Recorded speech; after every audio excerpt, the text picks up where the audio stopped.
Hustisya at Katarungan. Ika-23 Kabanata. Huwag kayong magbabalita ng kasinungalingan. Huwag kayong magsisinungaling para tumulong sa isang taong masama. Huwag kayong makikiisa sa karamihan sa paggawa ng masama.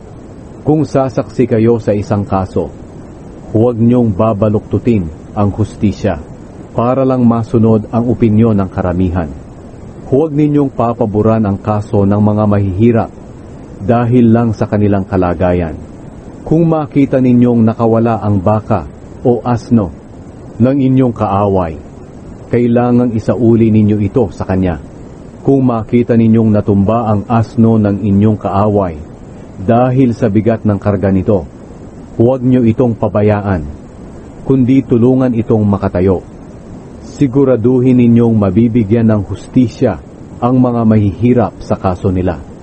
Huwag kayong magbibintang sa iba nang walang katotohanan. Huwag ninyong papatayin ang mga inosenteng tao dahil parurusahan ko ang sino mang gagawa nito. Huwag kayong tatanggap ng suhol dahil bumubulag ito sa tao sa katotohanan at hindi nabibigyan ng hustisya ang mga inosente.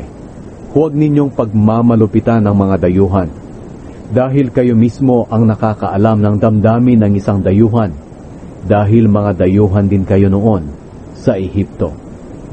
Ang araw at taon ng pamamahinga. Sa loob ng 6 na taon, makakapagtanim kayo at makakapag-ani sa lupa ninyo. Pero sa ika-7 taon, huwag nyo itong tataniman. Kung may tutubong pananim sa lupa ninyo, pabayaan ninyo ang mahihirap na makakuha ng mga pananim para kainin. At kung may matira, ipakain na lang ninyo sa mga hayop. Ganito rin ang gagawin ninyo sa mga ubasan at taniman ng olibo. Magtrabaho kayo sa loob ng 6 na araw, pero huwag kayong magtatrabaho sa ika-7 araw para makapagpahinga kayo. Ang mga baka at asno ninyo, ang mga alipin ninyo, at ang mga dayuhan na naninirahang kasama ninyo. Sundin ninyong mabuti lahat ng sinabi ko sa inyo. Huwag kayong mananalangin sa ibang Diyos o babanggit ng pangalan nila. Ang 3 pista bawat taon. Magdiwang kayo ng 3 pista bawat taon para sa karangalan ko. Ipagdiwang ninyo ang pista ng tinapay na walang pampaalsa, kagaya ng iniutos ko sa inyo. Kumain kayo ng tinapay na walang pampaalsa sa loob ng 7 araw.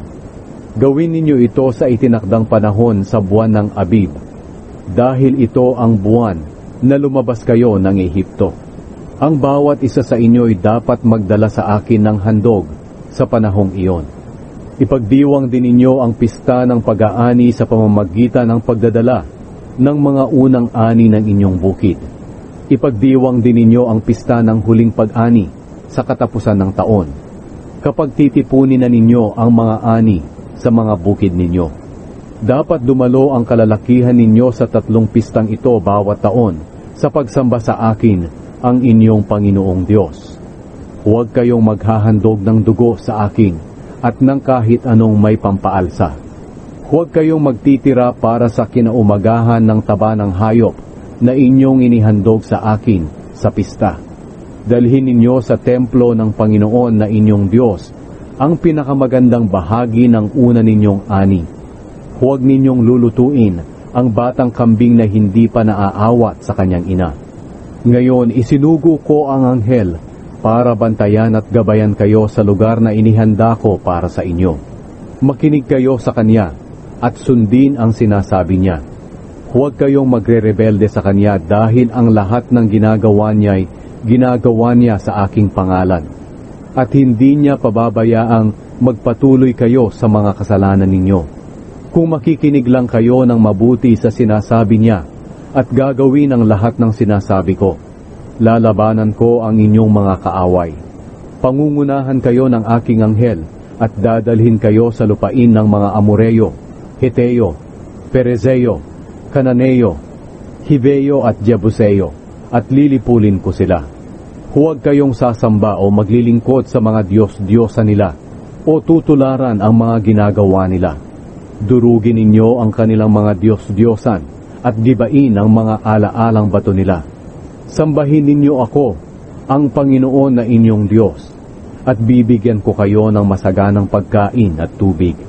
Pagagalingin ko ang inyong mga karamdaman, at walang babaeng makukunan, at walang magiging baog sa inyong lupain, at pahahabain ko ang inyong buhay. Tatakutin ko at lilituhin ang mga kaaway na makakaharap ninyo, at tatakas sila. Magpapadala ako ng mga putakting mangunguna sa inyo, at itataboy nila ang mga Hibeo, Kananeo at Heteo. Pero hindi ko sila itataboy sa loob lang ng 1 taon, para hindi mapabayaan ang lupain, at nang mapigilan ang pagdami roon ng mga hayop sa gubat. Unti-unti ko silang itataboy hanggang sa dumami na kayo, at kaya na ninyong angkinin ang lupain. Sisiguraduhin ko na ang hangganan ng lupain ninyo ay magsisimula sa dagat na pula hanggang sa dagat ng Mediteraneo, at mula sa disyerto sa timog hanggang sa ilog ng Euphrates. Ibibigay ko sa inyo ang mga nakatira sa lupaing iyon, at itataboy niyo sila. Huwag kayong gagawa ng kasunduan sa kanila o sa mga Diyos-Diyosa nila. Huwag niyo silang pabayaang manirahan sa inyong lupain, dahil baka sila pa ang magtulak sa inyo na magkasala laban sa akin. Kung sasamba kayo sa mga Diyos-Diyosa nila, magiging bitag ito sa inyo.